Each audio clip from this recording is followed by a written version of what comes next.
ini kayaknya hukuman Allah terhadap aku tuh terlalu jahat, terlalu kotor, terlalu brengsek, dan ini memang bencana, ini memang pantas untuk aku, itu hukuman Allah. Itu hukuman Allah untuk dia. Ya, termasuk ketika murid-murid Yesus melihat orang buta itu, ya, anak-anak yang buta. Ini salah siapa ya? Oh, apakah orang tuanya? Apakah salah dia sendiri dan sebagainya? Sebuah buku yang mengata 12 Steps to a Compassionate Life namanya. Jadi 12 langkah menuju kehidupan yang berbela rasa, artinya. Itu dia katakan bahwa sebetulnya di semua agama manapun itu nilainya adalah compassion, bela rasa.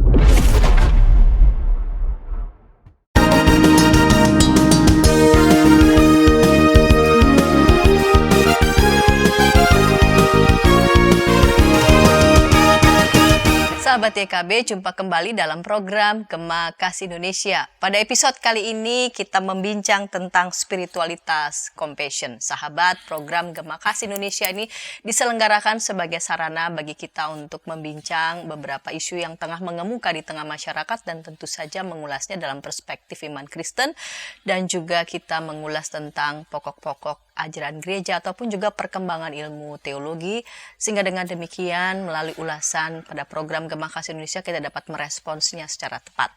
Untuk mengulas tentang spiritualitas compassion telah hadir di studio bersama dengan saya Bapak Pendeta Dr. Albertus Pati. Salam jumpa Bapak Pendeta. Salam jumpa lagi. Semangat juga. Tahun yang baru. Kita mengulas tentang spiritualitas compassion, dan sahabat, jika di antara sahabat mau berinteraksi di kolom komentar, dengan sangat senang kami menyambut, dan tentu saja Pendeta Albertus Pati dengan senang dapat merespon semua pertanyaan ataupun juga tanggapan dari para sahabat. Saya pemandu percakapan Pendeta Santiani Manurung. Pak Pendeta, topik kita kan spiritualitas compassion. Kita mulai dengan yang dimaksud dengan compassion ini apa di sini, supaya kita nggak salah arah nih yang sebut dengan compassion. Jadi memang compassion itu seringkali disebut sebagai belas kasih, ya, atau cinta kasih gitu. Tapi compassion itu sendiri sebetulnya gabungan dari dua kata bersama dengan pati gitu ya. Itu yang artinya penderitaan gitu ya. Menderita ya. Jadi sebetulnya dengan arti kata compassion literally artinya adalah to suffer with gitu, menderita bersama dengan mereka yang menderita. Jadi gitu ikut berbela rasa. Betul, ikut berbela rasa, punya solidaritas kepada mereka yang punya persoalan, yang punya masalah, punya tantangan apapun. Tapi memang di dalam perkembangannya compassion itu juga bisa diartikan sebagai juga sebuah rasa pengertian terhadap mereka yang berbeda. Gitu ya. Jadi kalau ada orang yang misalnya berbeda agama sajalah. Ya, berbeda agama, oke, aku bisa memahami perbedaan agama ini, jadi nggak soal. Gitu. Itu punya compassion juga artinya. Jadi kita ada di kaki orang lain, sepatu orang lain itu misalnya ya, atau mereka yang berbeda etnik misalnya, oke, saya bisa pahami kita perbedaan etnik, nggak usah jadi konflik, kita bisa hidup bersama, kita punya compassion, ya, saling menghargai, saling menghormati terhadap perbedaan-perbedaan itu, punya pengertian yang sama. Jadi compassion itu sekali lagi sebetulnya maknanya adalah terutama adalah sesuatu di mana satu nilai di mana kita ini betul-betul punya relasi dengan orang lain dalam pengertian terutama untuk mereka yang menderita. 4 hal yang paling utama di dalam compassion itu. Yang pertama adalah adanya empati. Orang punya empati terutama terhadap mereka yang menderita. Aduh, kasihan ya nih orang yang menderita itu. Orang yang menghadapi persoalan, tantangan, penderitaan oleh karena diskriminasi misalnya, oleh karena kemiskinan, oleh karena ketidakadilan. Jadi itu udah ada rasa empati dulu. Tapi tidak selesai sampai di situ. Setelah rasa empati dia punya willingness to help gitu ya. Jadi empati dan punya keinginan, kehendak. Saya ingin sekali membantu dia. Saya ingin menolong dia keluar dari kemiskinannya, keluar dari ketidakadilan yang dia alami itu. Saya ingin sungguh-sungguh berada bersama dia, lalu untuk supaya menolong dia dari situasi itu ada willingness dulu. Dan ketiga adalah memang ada tindakan nyata. Jadi kadang-kadang kan orang cuman berhenti pada empati, ya. Aduh kasihan ya, aduh gimana ya, kok ya sampai begitu saya nggak tahan nangis. Tapi stop sampai di situ, ya. Hanya sampai pada empati, kan gitu loh. Udah kita doain aja, itu mah sampai batas empati sebetulnya. Karena setelah doa tidak ada action, gitu ya. Malah juga tidak ada niatan, tidak ada willingness, tidak ada keinginan untuk membantu. Kadang-kadang ya udah yang penting kita ada doain, nanti Tuhannya ya kerja, ya. Itu problem spiritualitas sebetulnya. Tetapi ini adalah begitu lihat gitu, oke, saya ingin bantu dia. Pokoknya saya benar-benar membantu. Ada orang sampai di situ, aku harus bantu dia nih, aku harus tolong dia nih yang menderita nih, kasihan banget ya. Aku harus. Tapi kadang-kadang cuma sampai pada kehendak. Ya, tetapi kemudian tidak pernah terwujud di dalam action itu. Nah, oleh karena itu compassion itu mengatakan jangan cuman punya empati, jangan punya willingness itu, tetapi you harus punya action, tindakan nyata. Langsung, oke nih aku akan buktikan dengan ini, dengan lakukan hidup bersama mereka, menolong mereka, lakukan empowerment di situ misalnya ya, supaya mereka bisa berdaya, diberdayakan. Jadi ada tindakan nyata. Dan yang keempat adalah ada pengertian. Ya kadang-kadang begini, orang nggak punya pengertian, begitu lihat, aduh miskin, ini pasti dia males. Ini pasti dia salah dia sendiri lah. Dia miskin pasti dia karena dia malas. Betul. Atau kalau begitu lihat menderita, ya mungkin dia dosa ya dulu, kan gitu ya. Warisan. Ini memang karena dia jahat nih atau orang tuanya jahat, sekarang jadi begitu. Itu dia nggak punya pengertian terhadap mereka yang ini, dia selalu punya rasionalisasi untuk tidak membantu. Itu mah bohong-bohong aja. Misalnya, tuh pura-pura miskin padahal dia kaya. Jadi orang nggak punya pengertian dan tidak mau memahami, kan gitu. Jadi memang dibutuhkan pengertian sungguh-sungguh, dan untuk pengertian ini dibutuhkan untuk langsung terjun ke bawah, betul-betul memahami secara langsung, dan di dalam setelah memahami punya pengertian yang sungguh-sungguh, lalu mulai berpikir, oke, apa yang harus aku lakukan untuk menolong mereka, membebaskan mereka dari keterkungkungan mereka, dari penjara-penjara kemiskinan, ketidakadilan. Nah, itu kira-kira arti dan makna compassion. Jadi ada 4 hal yang paling utama: empati. Yang kedua adalah punya willing. Ketiga untuk membantu. Ketiga adalah punya action nyata, real. Dan keempat punya pengertian. Pemahaman terhadap situasi yang ada juga, dan juga bukan cuma pengertian terhadap mereka yang menderita, tapi pemahaman ini sebetulnya root of problem itu ada di mana, gitu. Jadi kan nggak sekedar kalau begitu ada orang miskin kita langsung kasih makanan apapun dan sebagainya, cuma tinggal kasih, tapi tanpa mau tahu roots dari problemnya itu, akar dari persoalan dan tantangan itu. Nah, ini dia akan cari betul, oke, ternyata akar persoalannya di sini. Aku ingin membantu mulai sampai akar-akarnya dan sebagainya. Jadi pengertian sekali lagi bukan dalam pengertian memahami orang yang menderita, tetapi sekaligus memahami causes ya.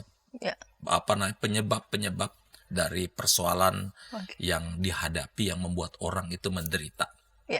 Nah, ini kan topiknya tentang spiritualitas compassion ya. Jadi kan Bapak Pendeta sudah menjelaskan nih, Pak Pendeta sudah menjelaskan tentang pengertian makna compassion dan 4 hal yang harus kita pahami yang berkaitan dengan compassion.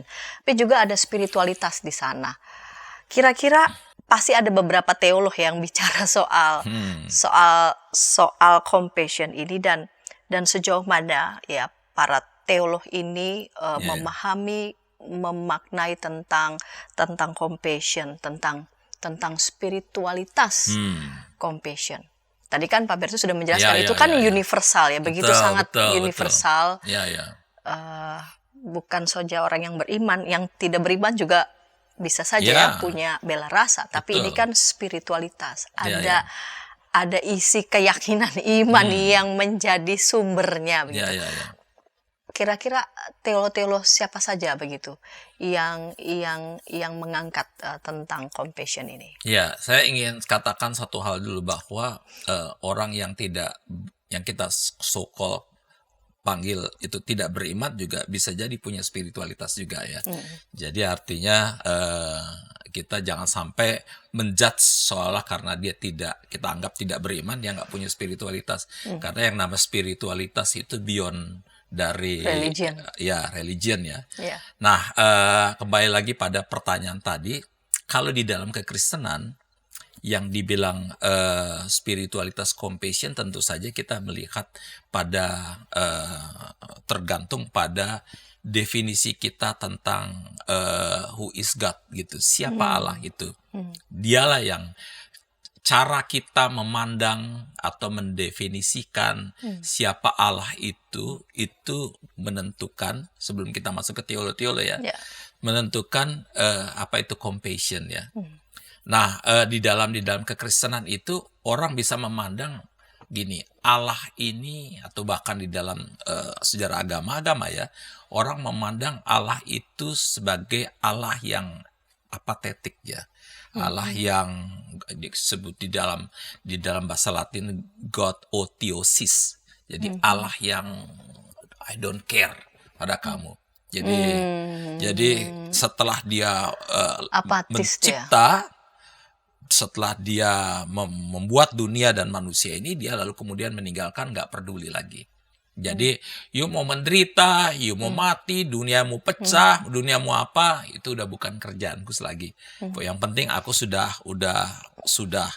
mencipta, dan sekarang ada di dalam tergantung pada kamu manusia, bagaimana kamu memanage dan mengelola dunia ini. Jadi oleh karena itu Allah sudah tidak peduli dan tidak mau campur tangan totally di dalam kehidupan dunia itu. Ada orang yang berpikir seperti itu ya, God Theosis namanya, apatis God ya gitu kayak. Yang kedua adalah narcissistic God kira-kira ya. Jadi Allah itu adalah Allah yang senang dipuji, ya. Allah yang senang dimuliakan. Ayo mari kita memuji-muji Allah, kita muliakan Allah, tepuk tangan untuk Allah, kan gitu ya. Jadi Allah cuma duduk di tahtanya itu, thank you gitu ya. Oh, so sweet.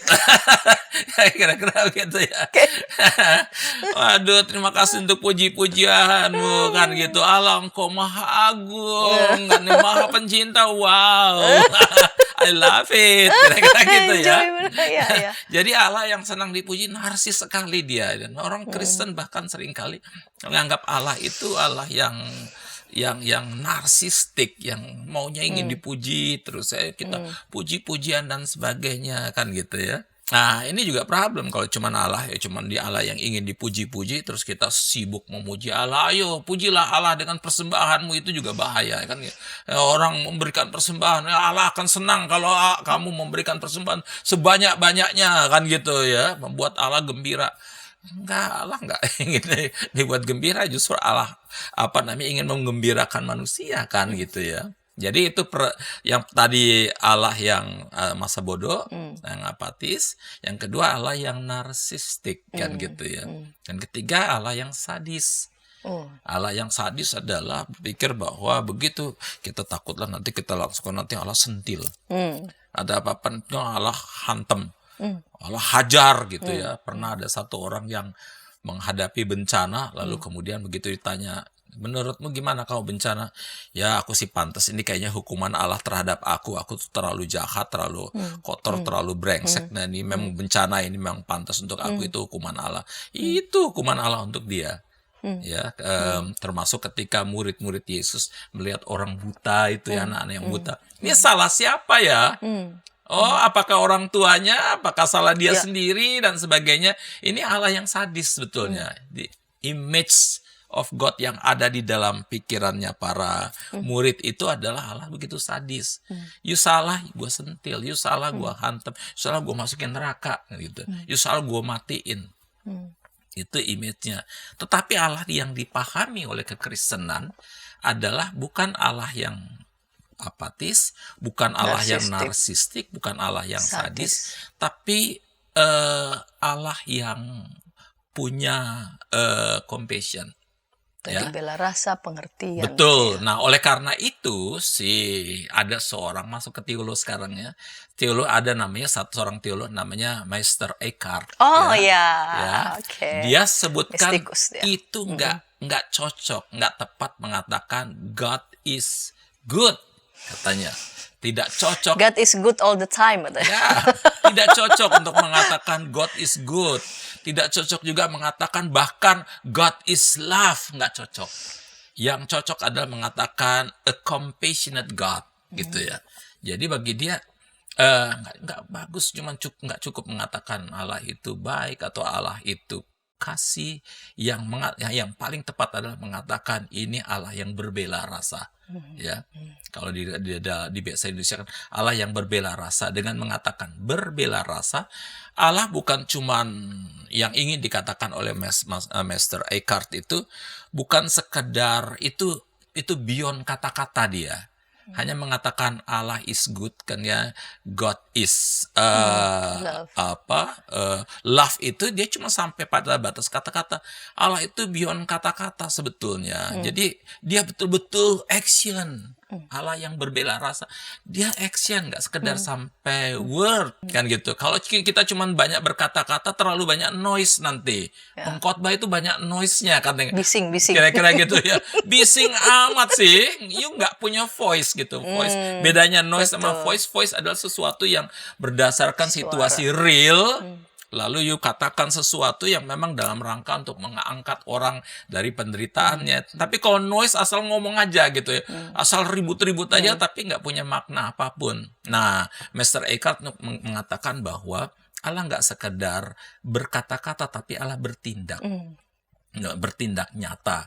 Nah, oleh karena itu ini Allah yang compassion atau Allah yang berbela rasa inilah yang mestinya kita pegang, yang mestinya menjadi patokan kita, karena dalam bela rasanya itu Allah bahkan menjadi manusia, hadir bersama kita, hadir di tengah-tengah penderitaan kita.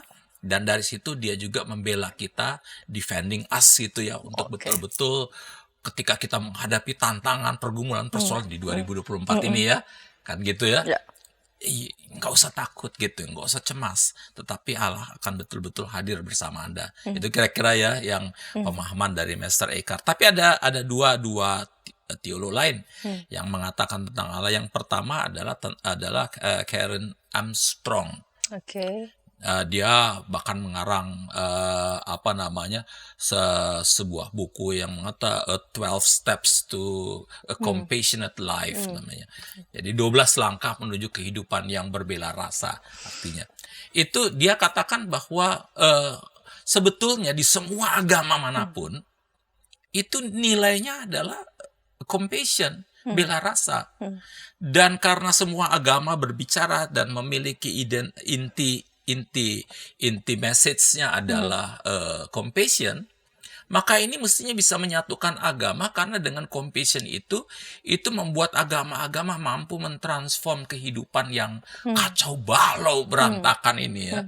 Kehidupan yang penuh dengan ketidakadilan, kehidupan yang penuh dengan penderitaan, di mana begitu banyak orang yang menderita, dan ketika agama-agama mampu bersatu untuk berbela rasa menolong, itu agama-agama menjadi satu kekuatan transformasi yang dahsyat. Jadi ini bukan milik satu agama saja menurut Karen Armstrong itu, tapi ini milik semua agama.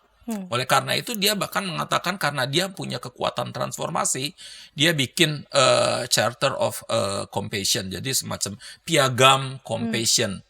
Yang dia minta supaya semua agama-agama yang tanda tangan itu di piagam itu semua bersatu padu. Kita sama-sama membangun compassion di dalam seluruh kehidupan umat manusia dan dunia ini. Dan kalau itu terjadi, dia akan menyelesaikan banyak masalah. Karena itu adalah itu sesuatu yang powerful sekali di dalam kehidupan umat manusia dan dunia. Oke. Dan teolog ketiga yang berbicara tentang compassion ini adalah Desmond Tutu. Oke, tentang Desmond Tutu kita lanjut di segmen Oke. kedua ya Bapak Pendeta. Namun Oke. sebelumnya kita dengarkan pesan-pesan berikut ini.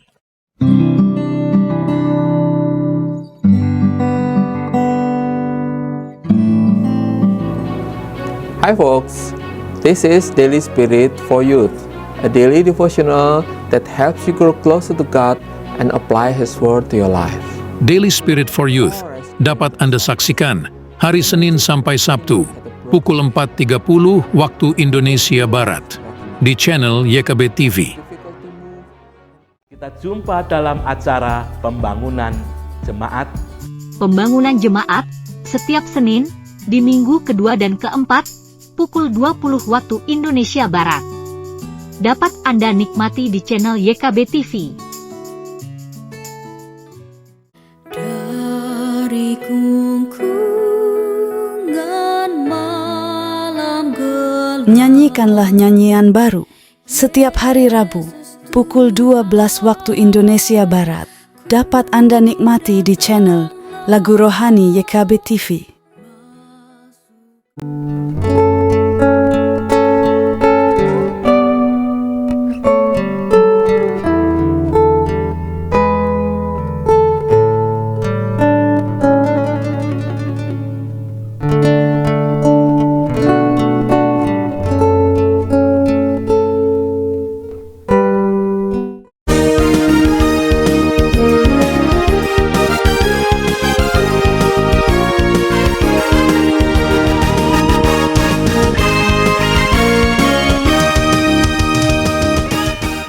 Sahabat, senang masih bersama dengan kami dalam program Gema Kasih Indonesia. Pada episode kali ini kita membincang tentang spiritualitas compassion bersama dengan narasumber Pendeta Dr. Albertus Pati dan saya sebagai pemandu percakapan Pendeta Santi Adi Manurung. Saya mengajak sahabat boleh berinteraksi di kolom komentari yang sudah tersedia. Baik, Bapak Pendeta, kita lanjut di segmen kedua ini. Bapak Pendeta di ujung segmen pertama sudah menyebut nama Desmond Tutu. Oke. Apa yang dia katakan ini tentang compassion, tentang spiritualitas compassion? Ya, Desmond Tutu itu sebetulnya dia hampir mirip dengan Karen Armstrong. Karena dia sama-sama berpikir seperti Karen Armstrong bahwa yang namanya compassion itu milik semua agama. Ya. Jadi jangan cuma merasa itu milik orang Kristen. Jangan cuma merasa itu milik orang Kristen. Narsis nih orang Kristen. Narsis banget. Iya. Soalnya kasih juga cuma Hanya milik milik orang orang Kristen Kristen. ya. Nah, Desmond Tutu hanya di dalam konteks politik apartheid di Afrika Selatan ya, di mana orang kulit putih itu menindas orang kulit hitam lalu kemudian hidup dalam daerah yang terpisah ya. Di mana terjadi ketidakadilan, oppression terhadap orang-orang kulit hitam di sana. Nah, Desmond Tutu mengatakan seharusnya compassion itu dimiliki oleh semua agama, termasuk orang-orang Kristen tentu saja. Itu karena compassion itu memiliki 3 nilai. Yang pertama adalah dia memperjuangkan keadilan. Yang kedua dia memperjuangkan perdamaian. Oke. Dan yang ketiga, dia memperjuangkan rekonsiliasi. Rekonsiliasi bagi Desmond Tutu adalah jangan berpikir karena you putih, kami hitam, dan kemudian kita harus berkelahi, bentrok. Jangan berpikir karena you Kristen, you Islam, atau you Buddha, you Hindu, Konghucu, kita bentrok karena perbedaan kita. Manusia itu harus terus-menerus membangun rekonsiliasi di dalam kehidupan. Dan bukan cuma rekonsiliasi pertemanan, persahabatan itu saja, tapi rekonsiliasi yang berdasarkan pada keadilan dan perdamaian. Itu. Jadi bagi Desmond Tutu itu penting di dalam kehidupan bangsa Afrika Selatan. Tetapi bahkan dia katakan karena ini milik semua agama, maka ini juga mestinya bisa di bangsa-bangsa lain. Jadi kalau kita selama ini senantiasa berpikir bahwa kita harus mengusahakan keadilan dan perdamaian, Desmond Tutu mengatakan nggak cukup. Ada satu hal lagi yang harus diusahakan, rekonsiliasi. Ya, Mengapa rekonsiliasi? Karena keadilan dan perdamaian tetapi tanpa relationship dengan orang lain, you kan nggak hidup sendiri. Oke. Kadang-kadang kita punya ilusi di dalam kehidupan manusia bahwa kita ini hidup sendiri, kita nggak butuh orang lain. Bahwa kelompok kami cukup untuk self-sufficient terhadap diri kami sendiri, kami nggak butuh kelompok lain. Itu langkah awal di mana orang akan bisa mendegradasi kelompok lain. Langkah awal di mana orang bahkan bisa lakukan opresi, persekusi, penindasan, ketidakadilan, permusuhan terhadap kelompok lain karena tidak menganggap kelompok lain, tidak mau melihat. Ya. Aku tidak mau melihat matamu, kira-kira gitu. Ya, aku tidak peduli dengan kamu. Nah, menurut Desmond itu nggak bisa. You harus memandang mata dalam pengertian bahwa hormati, respect orang itu di tengah-tengah perbedaan, dan di dalam respect itu bukan sekedar respect, kita saling respect dan kita harus membangun community, ya, membangun relationship. Suka atau tidak suka, umat manusia dan dunia ini adalah suatu komunitas, di mana keberhasilan kehidupan, kebaikan di dunia ini hanya terjadi ketika komunitas ini bisa saling berelasi dan saling mengisi, saling melengkapi, dan bersama-sama mengusahakan keadilan dan perdamaian. You nggak bisa memperjuangkan keadilan dan perdamaian tanpa relationship, tanpa kerjasama, tanpa ada rekonsiliasi di antara antar pribadi maupun di antara kelompok. Jadi oleh karena itu dia tekankan 3 hal. You harus bangun keadilan, perdamaian, tetapi jangan lupa satu hal yang lain, rekonsiliasi, karena manusia punya kecenderungan hidup dalam ilusi, merasa tidak peduli dengan orang, tidak membutuhkan orang lain. No, kamu butuh orang lain karena ada titik-titik di mana kita ini rapuh dan kita justru butuh orang lain seperti orang lain membutuhkan kita. Baik, Pak Pendeta sudah menjelaskan ini ya, yang dimaksud dengan compassion, spiritualitas compassion, beberapa tokoh ya yang bicara tentang compassion, bahkan Desmond Tutu menekankan jangan lupa ada rekonsiliasi. Betul. Jangan hidup dalam ilusi seolah-olah kita bisa hidup dengan kelompok kita sendiri. Nah, menurut pandangan Pak Pendeta, apakah spiritualitas compassion atau moralitas compassion ini pada umumnya sudah kita praktekkan begitu dalam kehidupan kita sehari-hari? Nah, kalau kita lihat sekarang ya, kondisi dunia ini, konflik makin banyak. Misalnya konflik Rusia dan Ukraina, kita ngomong yang besar-besar lah ya. Konflik Rusia dan Ukraina, di mana ada jutaan orang terpaksa harus mengungsi dan mungkin ratusan ribu orang mati. Ya. Orang saling nggak peduli, yang penting, dan orang kemudian menciptakan senjata-senjata pemusnah massal. Jadi sekarang ini satu titik di mana manusia oleh karena ada konflik-konflik, termasuk Indonesia lagi berusaha untuk menggunakan dananya bukan untuk membeli makanan, minuman, ya, memberikan kesejahteraan kepada rakyat dan bangsanya, tetapi gimana dana-dana itu digunakan untuk membangun senjata-senjata pemusnah massal umat manusia. Ya, apa artinya dengan kondisi begitu? Artinya bahwa kita semua sebetulnya sedang mengalami krisis compassion. Ya, perang di dalam konflik Gaza, Israel dan Palestina, yang satu dengan sangat militan mendukung Israel, yang lain dengan sangat militan mendukung Palestina.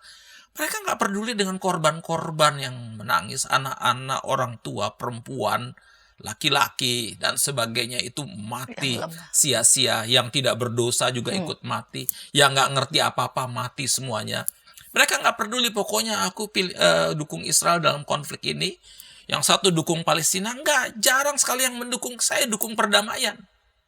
Saya dukung keadilan. Yang sekarang dalam konflik ini orang mendukung masing-masing pihak, masing-masing kelompok, dan orang saling menghajar, menambah persoalan, justru bukan menyelesaikan persoalan. Apa artinya? Artinya bahwa kita mengalami krisis compassion sebetulnya. Ya, di dalam kehidupan bangsa kita saja, perbedaan agama sedikit saja kita sudah ada langsung mau saling hantam. perbedaan etnik, apalagi mendekati pemilu atau dalam rang perbedaan pilihan aja orang bisa saling berkelahi habis-habisan, bahkan langsung apa namanya pertemanan di outin ya. Itu kenapa? Itu kita kehilangan compassion sebetulnya. Kita mengalami krisis compassion di mana akhirnya orang seperti tidak memiliki relationship tadi, tidak memiliki keterikatan dengan manusia yang lain dan melihat yang lain itu sebagai the enemy, sebagai musuh yang harus dibinasakan, kompetitor yang harus dihajar, ditindas dan sebagainya.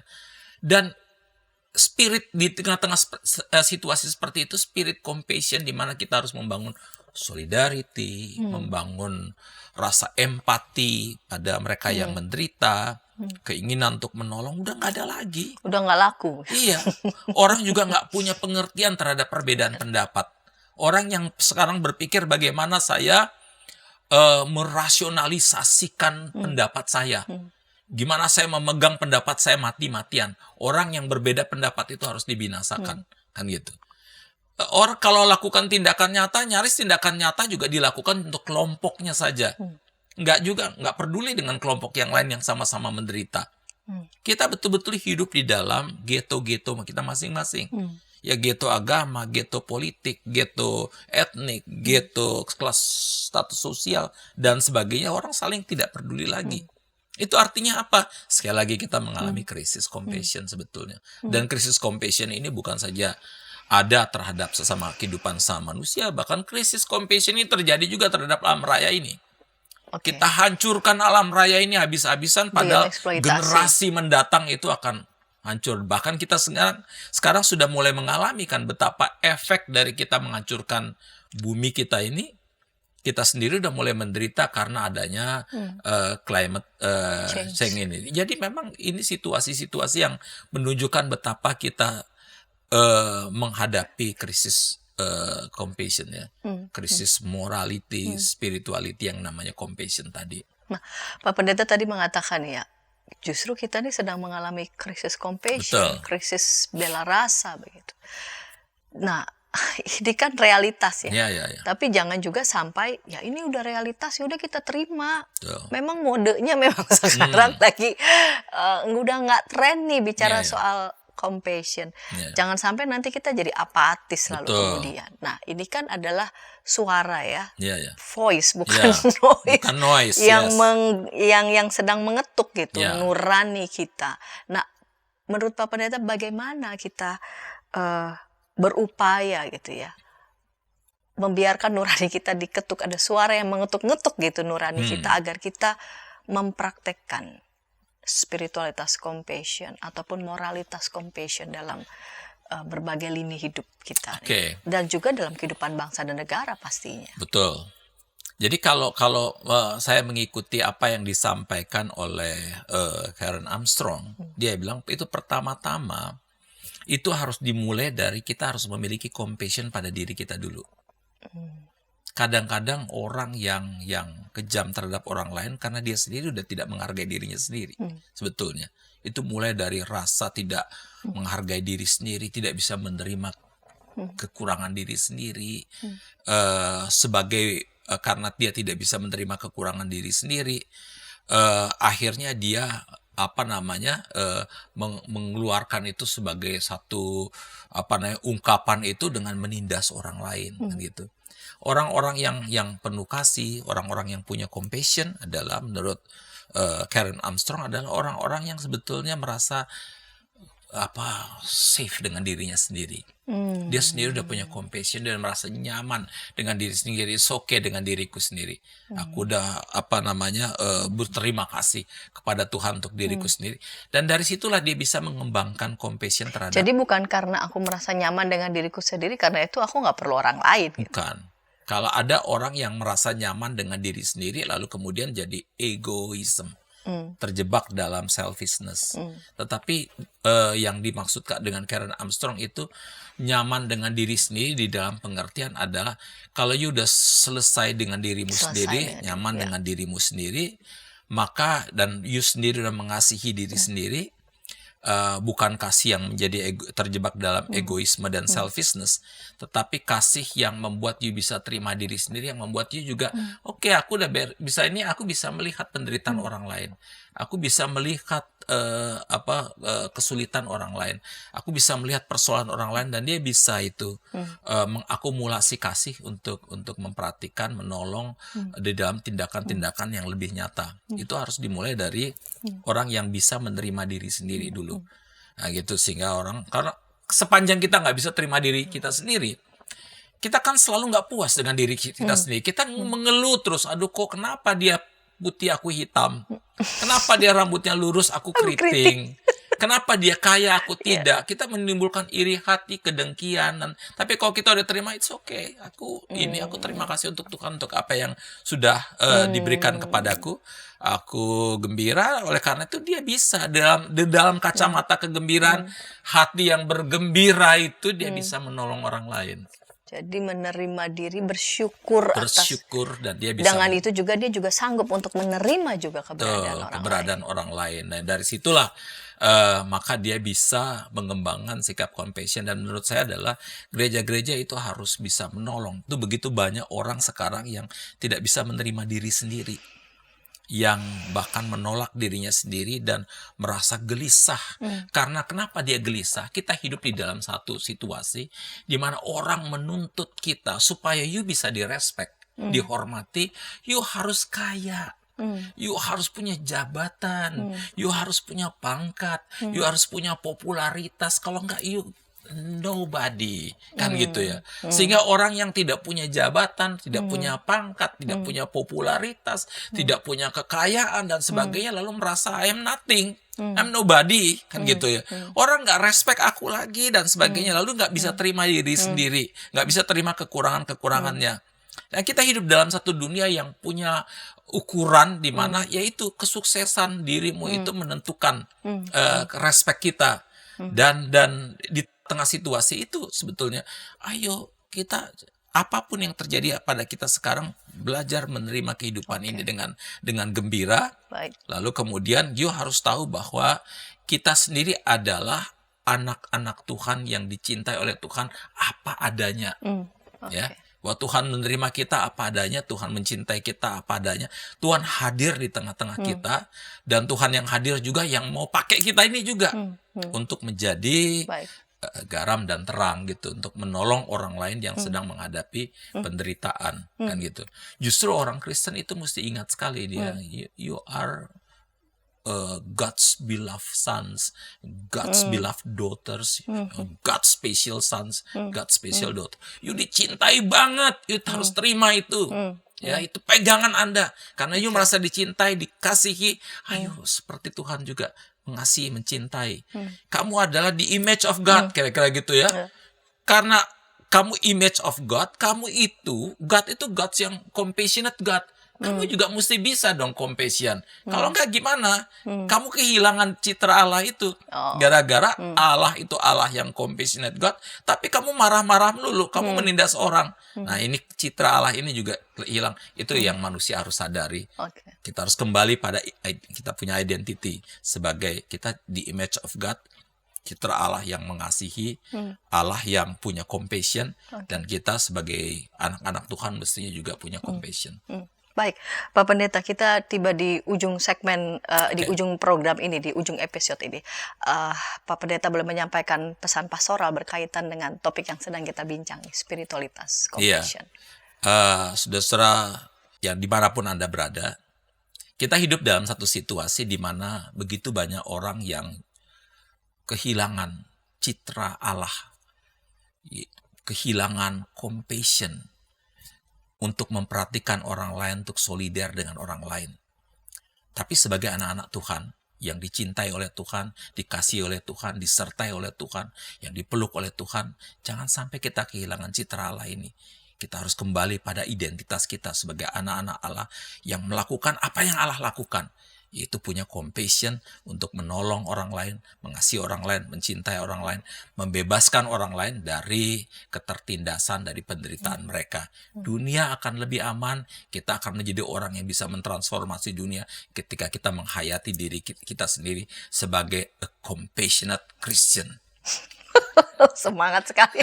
Baik, Pak Pendeta, terima kasih untuk episode kali ini spiritualitas compassion. Dan jika di antara sahabat mau menyampaikan usulan dan saran, boleh menyampaikan di nomor 0812-8188-9191. Kita jumpa di pekan yang akan datang dengan topik menarik lainnya dalam program Gema Kasih Indonesia. Sampai jumpa.